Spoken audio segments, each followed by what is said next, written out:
Bon travail. Good job. Bon travail.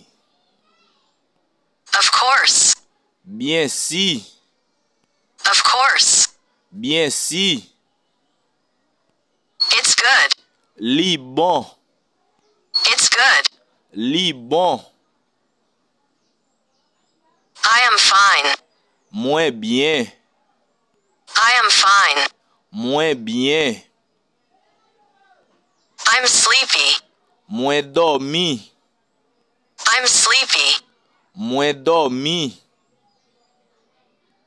Wake up. Réveillé.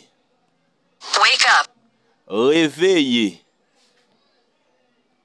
Long time no see. Ça fait longtemps nous pas ouais. Long time no see. Ça fait longtemps nous pas ouais. What time is it? Qui l'est lié? What time is it? Qui l'est lié?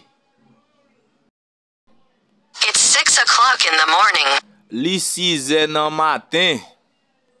It's 6 o'clock in the morning. Li 6 heures nan matin. He's my brother. Li se frère moi. He's my brother. Li se frère moi. She's my sister. Li se sè moi. She's my sister. Li se sè moi. Trust me. Fais-moi confiance. Trust me. Fais-moi confiance. I trust you. Moi fais confiance. I trust you. Moi fais confiance. I believe you. Moi crois ou. I believe you. Moi crois ou. I am looking for a job. Moi ap chercher yon travail. I am looking for a job.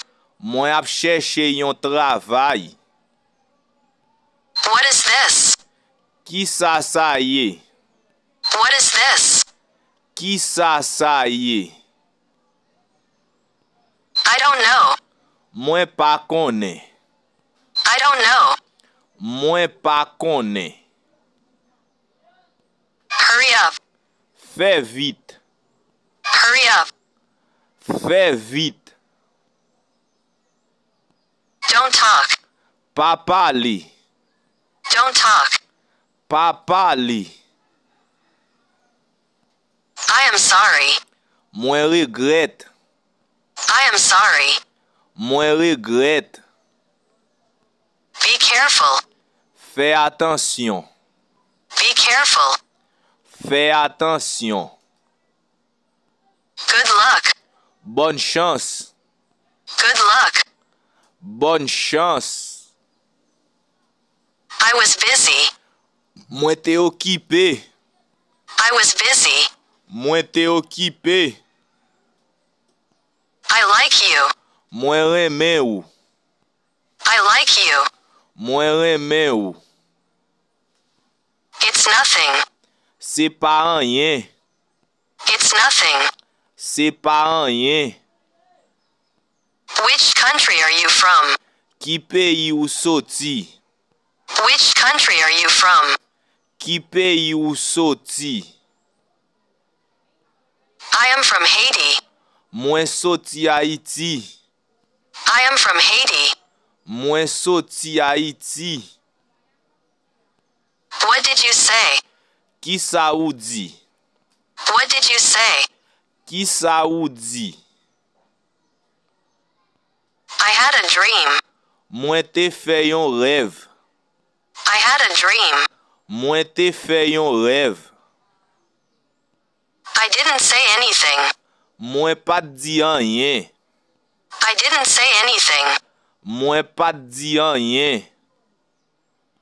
Are you afraid of me? Ou pè moi? Are you afraid of me? Ou pè moi? I'm not afraid of you. Moi pas pè ou. I'm not afraid of you. Moi pas pè ou. I don't understand. Moi pas comprendre. I don't understand. Mwen pa kompran. I understand you. Mwen kompran nou. I understand you.